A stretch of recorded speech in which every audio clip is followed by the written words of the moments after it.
Today, August 7th, is National Lighthouse Day. How did this day come to be, you ask? In 1789, Congress approved an act for the establishment and support of lighthouses, beacons, buoys, and public piers. In celebration of the 200th anniversary of the signing of the Act and the commissioning of the first federal lighthouse, Congress passed a resolution which designated August 7th henceforth as National Lighthouse Day. We decided to head back to Chincoteague today. If you remember in our previous video, we had the delicious Ultimate Brownie Ice Cream Sundae at Island Creamery. We are exploring the Chincoteague National Wildlife Refuge, which includes the fabulous Assateague Lighthouse in all its red and white striped glory. The lighthouse is 142 feet tall and located on the southern end of Assateague Island off the coast of the Virginia eastern shore and can be accessed by road from Chincoteague Island over the Assateague Channel. It is owned by the U.S. Fish and Wildlife Service and operated by the U.S. Coast Guard and is still used as an active aid in navigation. Originally, no light existed between Cape Henlope in Delaware and Cape Charles, Virginia. In 1830, the United States Congress appropriated money for a light in the general vicinity of Chincoteague Island. The following year, the Collector of Customs in Norfolk selected Assateague Island. The original Assateague Lighthouse was built on the southern tip of the island, since barrier islands like Assateague shift and change. It's no wonder that the island has grown approximately 5 miles since the site was first designated. In the beginning, the lighthouse housed a first-order Fresnel lens which has been replaced with a more powerful electronically powered beacon. The lighthouse has a distinctive sequence of light shining, then a double flash, which sets it apart from other East Coast lighthouses. The original lens is on display at the Museum of Chincoteague Island. Unfortunately, because of the COVID pandemic, we were unable to go up the steps in the lighthouse and check out the view from the top. But the reviews on several travel sites said that it's spectacular.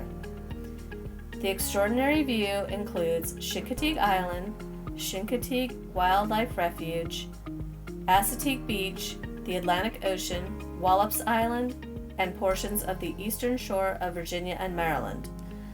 Assateague wild ponies and other wildlife can be seen from above. We took Beach Road out to Chincoteague National Wildlife Refuge after we left the lighthouse.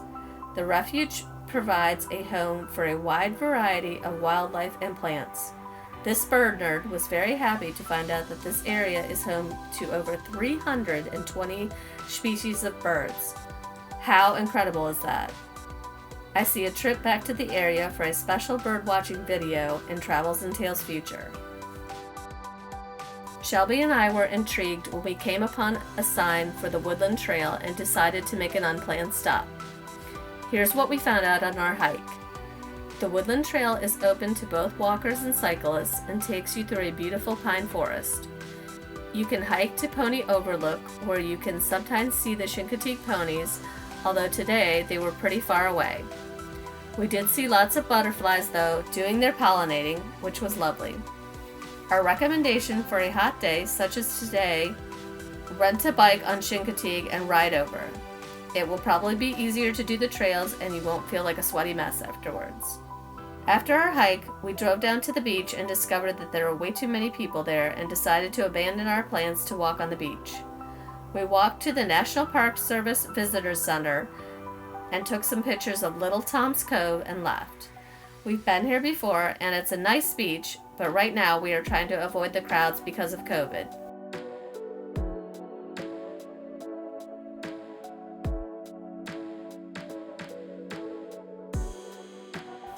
Currently what you are seeing is SWAN Cove Pool, and in a few seconds you will see the Assateague Lighthouse again in the distance.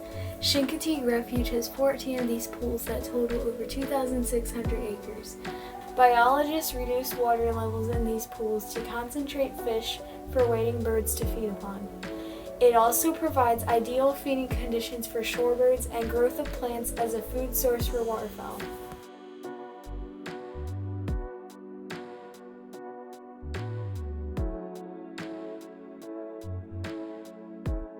Our last stop, the McDonald's on Maddox Boulevard. Why? Because there are Chincoteague ponies in the lot next to it. You can feed them corn from a dispenser for 25 cents per handful. It is recommended that you drop the corn in their troughs, that you can pet them while they are chowing down. I think this might have been my favorite part of the trip. One of the horses looked like a unicorn, and who doesn't love a unicorn?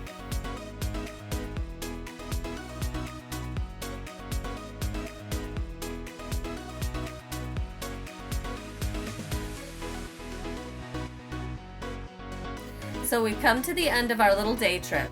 This is Melissa And Shelby. signing out for TNT. Please click the subscribe button. And if you liked today's video, give it a thumbs up. Thanks for watching!